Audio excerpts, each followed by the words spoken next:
Good evening and welcome to For the People. When you get a chance to talk with a scholar whose whole life has been steeped in the history of black people around the globe, you don't let that opportunity pass. Dr. John Henrik Clarke not only knows our history, but has lived it. He is one of the true wise men of our time. Dr. Clarke was born in Columbus, Georgia, and is Professor Emeritus of African History and former chairman of the Africana and Puerto Rican Studies Department at Hunter College in New York City. In this three-part series with Dr. Clarke, we cover a variety of topics. We begin by putting this series of questions to the scholar. Dr. Clarke, black people looking out at the world today may have some questions about black people's, about where black people's interests lie, about who our friends are, about loyalty to black people, and questions regarding the battle between the United States and Russia. Let's take, first of all, questions we have about where our interests lie. We have not been very good at making coalitions through history.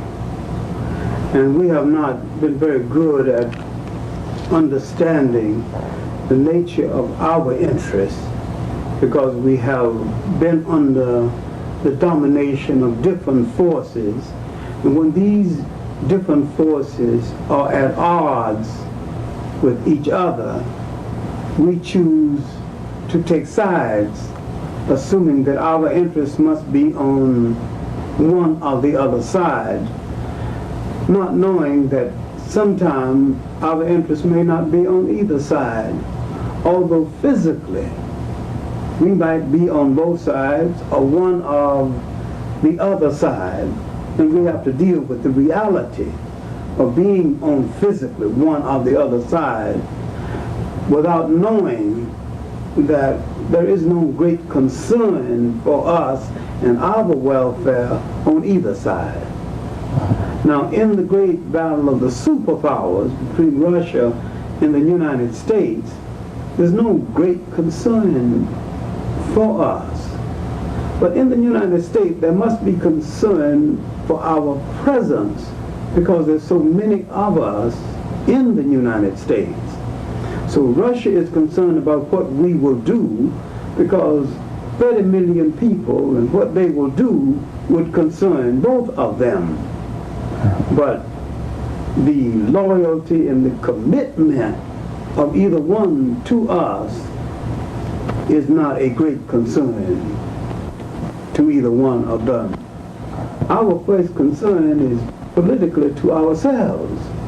What we will do for ourselves and what we will commit ourselves to do for ourselves, and to what extent will we make coalitions with other African people throughout the world and understand that our greatest strength is to what we will do in relationship to other African people throughout the world to bring pressure on both of the powers to make a better commitment to us. As an African American looking out at the world, and a historian, who do you see as being our friend today?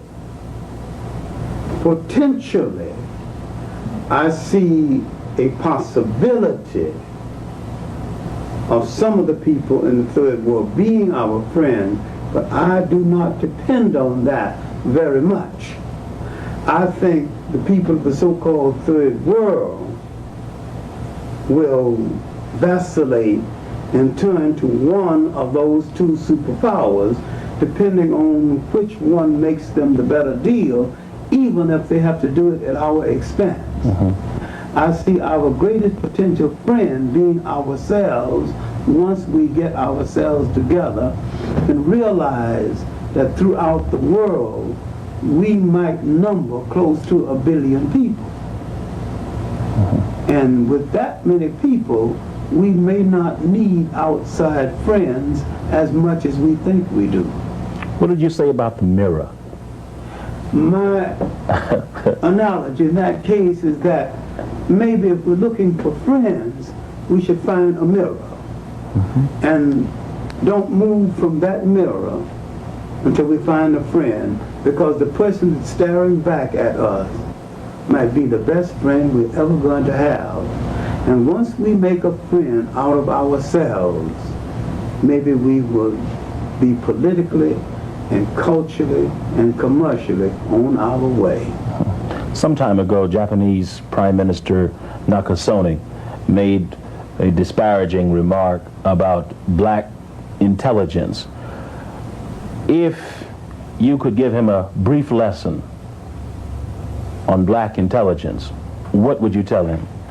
I would tell him that if he read briefly the history of black America 50 years after slavery, some black inventors had laid before this country some of the basic inventions that helped to industrialize the United States, some basic inventions that are now being used in Japan.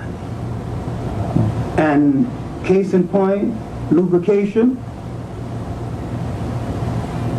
by McCoy, the electrical system, Granville Wood, the firmament that went into the making of the electric light, Lewis Latimer. I could go on indefinitely, just naming inventions by blacks in the 50-year period after slavery. No people have made comparable progress in 50 years after slavery as the American black. Built institutions, universities, in that short space of time, restructured their family life. Remember, during slavery, it was against the law to have a family. And we had to build the most delicate institution in the life of any people is the family. We had to build that, find some fragments of our family. Many members of our family had been sold. We had to go state after state searching for them, didn't find some, put them back together again. And yet we had church institutions by the end of the century, large institutions. We built the Black Masons. Tuskegee was on its way. Fisk was on its way. The land grant colleges on its way.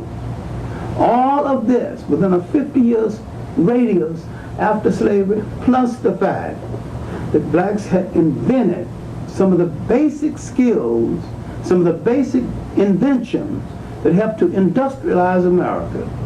Show me any people in the world that made a comparable amount of progress after slavery. You mentioned that's indicative of our intelligence. You mentioned something earlier about blacks in the Japanese world earlier, a little while ago. So there was some research that tend to indicate that in the early ancient world, the Japanese lived along the coast of Korea, and that they had a lowly lot, and that early African sailors in Asia took them to the island of Nippon. And at this time in their history, they did not have the right to have surnames, and that their early surnames came from the African sea captains that took them to the island. And this accounts for the fact that so many Japanese names resemble African names. I realize that to a certain extent, you don't even want to deal with Nakasone's comments, but I'm asking these questions of you for those, especially black people in the audience, who might not have the perception that would allow them to look at his statement in the way that might be appropriate. You also, in your presentation earlier, talked about Mahatma Gandhi's attitude toward Africans, and I'm asking this because many of us look at other people of color as necessarily being our friends. Would you comment on... That was an assumption. The assumption, because Mahatma Gandhi adopted a nonviolent approach to social change, and the assumption because he was in South Africa, and Martin Luther King adopted a similar approach, that Mahatma Gandhi was a friend of blacks. Not necessarily. Mahatma Gandhi was an East Indian nationalist. That and nothing more. Mahatma Gandhi did not have much to say, if anything, in favor of the Chinese and other oppressed people in Asia. He devoted all of his time to India and to India alone. While he lived in South Africa, he did not do very much, if anything, for the condition of the blacks in South Africa. If you read the incident of Mahatma Gandhi on the train, the true incident, not the movie incident, the true incident, he resented being put in the car with the Africans. He was a brown Englishman with a Cambridge education in law. He was no great lover of Africans. And all the time people were making Mahatma Gandhi a universal humanitarian. He was never a universal humanitarian. He never pretended to be a universal humanitarian. And it is unfortunate, but Martin Luther King and the people around Martin Luther King never understood Mahatma Gandhi. Mahatma Gandhi was a brilliant politician doing a job for his people. He was an Indian nationalist, and he was good at it. And you would say that there's nothing wrong with that. And there's nothing wrong with that. Like most politicians, he was a pretty good actor. And like most politicians, he was partly a con man. And like most politicians, he was partly a faker. Some of his fasts were fakes. Now, what do you mean there? I mean, he said that I will not take any drink any hard food. He just sip a little goat's milk and fast unto death.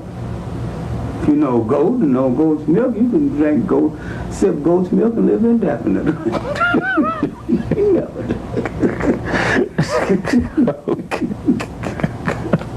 But he did start an economic system for his people. Okay. I mean, had Martin Luther King did the same thing, he could have literally revolutionized the economy of black America. Gandhi took off all his Western clothes and sent the Indian people back to basics, to the spinning wheel. And when the British charged too much for salt, he started his famous salt march to the sea. Back to basics. These are elements of Gandhiism that King never picked up on. Never picked up on and never saw. And King could have done miracles with that aspect of Gandhiism. Suppose King had have told black Americans, personally, I'll never wear any clothes that you don't make. He could have revolutionized our economy. He could have started black Americans employing each other, making each other's clothes. We'd stop begging for jobs and create our own job. He could have started us on the road to an independent economy within the United States. We are a nation within a nation searching for a nationality. We could have found our nationality and our identity within the United States to the extent we could have set up a separate economy. And he's the only kind of voice strong enough to have made us do it. And he missed his mark. I don't say I don't love him. He did us some valuable things. But had he truly understood Gandhiism. Gandhi created a fabric industry for his people by telling them, make the clothes you wear. India has one of the largest fabric industries in the world today, right now. Indians make their shoes now. He left them with the basic industry. You say we keep repeating our history because we've never learned the lessons. What are some of the main lessons we've never learned? Is that down through history, most people who pretend that they are our friends ultimately betray us. The first invaders of Africa, the Hittites, 1680 BC, came in 100 years before the invasion and ultimately betrayed us. And that most of the people we have befriended in our history have never paid us back for befriending them and were never available when we needed them. Why do you think we have this, as Chancellor William calls it, this drive for friendship, for brotherhood? What? It's good and bad. We came from a kind of climate and an atmosphere where we could afford generosity. We did not come from a climate of scarcity. When you come from a climate and an atmosphere where you can pick your breakfast out of a bush or fish it out of the water, you don't have to fight your brother for your breakfast or compete. You have a different kind of temperament. And that is Africa. Yeah. See, pay attention to these three things. When they are plentiful, it makes a difference. In a society where you have an adequate supply of land, water, and women, there's less pressure in the society. In a society where you have a scarcity of land, water, and women, there's conflict and tension. And you can't miss either one. You can't underestimate the absence of either one. Europe in that cold, there was always a scarcity of one of those items. There was always a conflict around one of those items. So if a man got real strong and saw one of those items, he would take it. And that would create conflict among the people who had it taken from, who had the item taken from them. So one man would have more land than he needed, then he would imprison other people to till his land just to live. So now you got feudalism. But Africa had enough land. So nobody had to take anybody's land because there was enough land, water, and women. That sounds insignificant, but you break it down, it makes for a different temperament. In African society, you had a land tenju approach. The land could neither be bought or sold because it is the collective property of the whole society. So the chief or the king or the ruler made sure that each person got enough land to till, to feed his family. And no one man took more land than he needed to support his family. No feudalism, no fight, no conflict.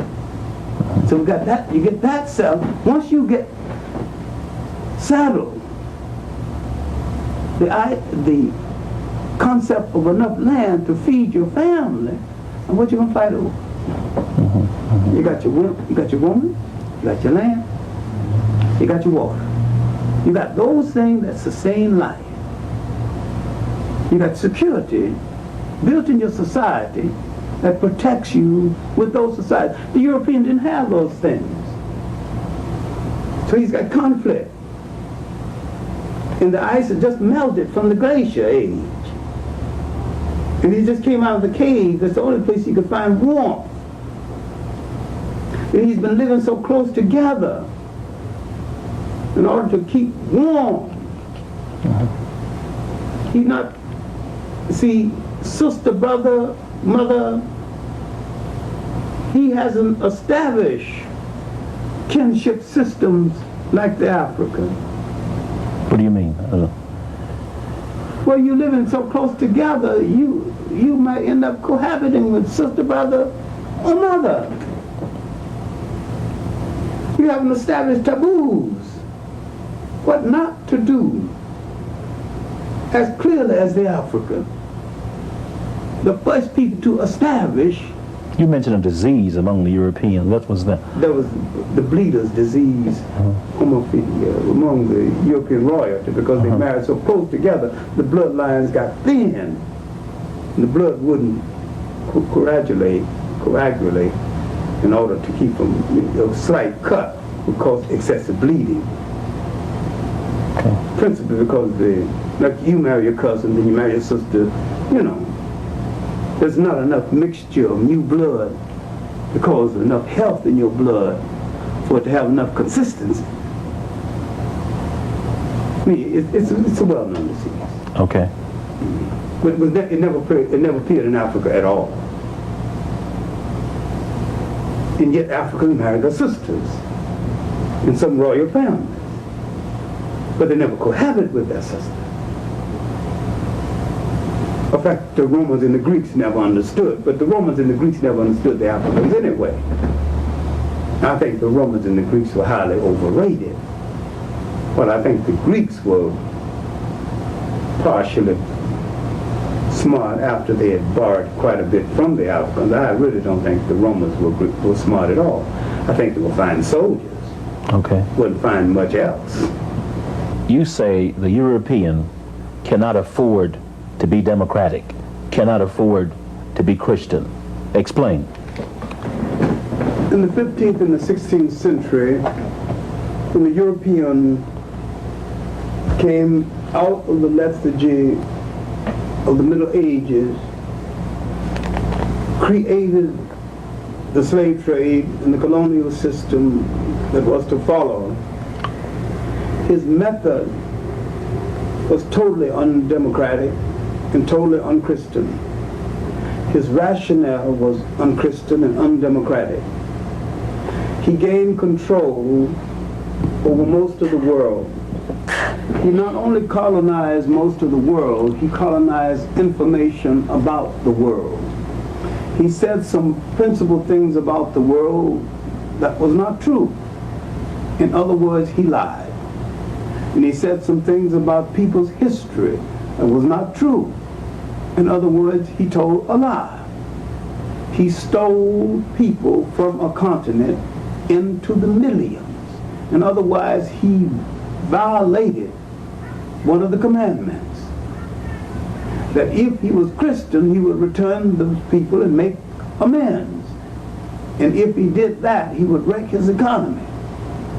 That if he really made amends and gave back to people to the extent that he's taken away from them, he would have to live under another economy. He's not willing to do that. And yet, the system of segregation and the system of apartheid was set up with the approval of his church, which is an unchristian thing to do. The Ku Klux Klan in the United States quotes the Christian church and says that they are Christians. And they are anti those who are not of the Christian faith. Most of the white bigots in the world proclaim to be Christians. And other Christians fail to correct them. They can't afford to correct them and maintain the power control over the world that they literally insist on maintaining in the whole world. So the Western or white dominance over the world is undemocratic and unchristian. The way they got it is undemocratic and unchristian. The way they maintain it is undemocratic and unchristian. The way they design the textbooks to aggrandize themselves at the expense of other people is both undemocratic and unprincipled. Unprincipled, unchristian, and undemocratic.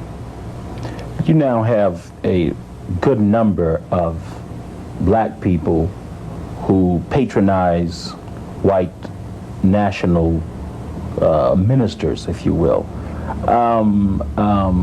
How do you feel about that? How do you see the propriety of that, and what role did these white ministers play in the liberation of black people? They played none. Mm-hmm. I think Jimmy is a good actor that should be in Hollywood. I think he's a millionaire actor. And I question whether he's willing to practice any of the freakism that he preaches. What do you mean there? I mean, he speaks of God, God, God. But I mean, go down into the street and live some of it. Go down into just among the white poor.